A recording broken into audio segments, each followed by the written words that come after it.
Hello everyone, and welcome to another episode of Tenancy Matters in BC. My name is Jaden Hildebrand and I am a licensed property manager at 88 West Realty.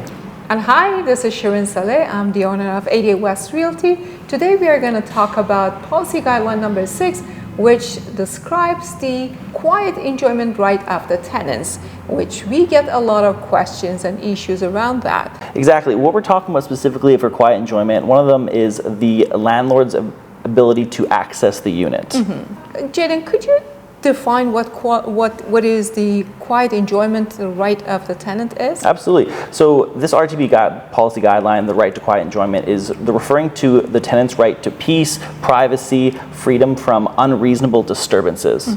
Does it mean that they should be living in a quiet and free noise space? Does that Not to a degree, not necessarily. Like obviously some things can happen. Like if you are living close to construction, there are bound to be sounds that happen. Right. But it's from unnecessary or unreasonably loud sounds that, or like things like that of that nature. Yeah.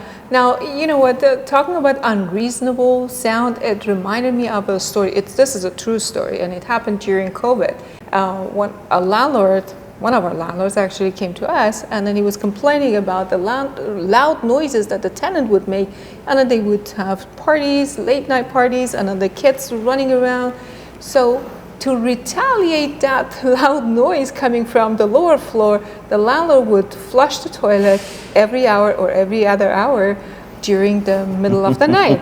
So the tenant also was mad and obviously upset with the landlord, and then complaining about lack of quiet enjoyment of the rental property. So I'm sure that you've heard about similar stories. Of course. In my experience, retaliation is never the key. It's always important to just talk to each other and figure it out that way. Yes, absolutely, you're right. And you mentioned at the beginning, you mentioned about the access of the landlord to the property. Can you walk us through that? How a landlord, first of all, is a landlord allowed to have access to the rental property? If yes, how often? And what are the steps that the landlord should take? So the landlord can have access to the rental unit. The most important thing is they give 24 hours notice, and they have to come for a valid reason, which can be repairs of the property or an inspection or showing the property to other potential prospects. But 24 hours written notice is key. Yeah. What do you mean a 24-hour written notice? Should it be stapled at the door, rental property door, or? You can place it on the door, but in this day and age, the most effective way is either a text message or an email. Something you have just in case someone disputes it, you have it in writing that you did give them notice. Right.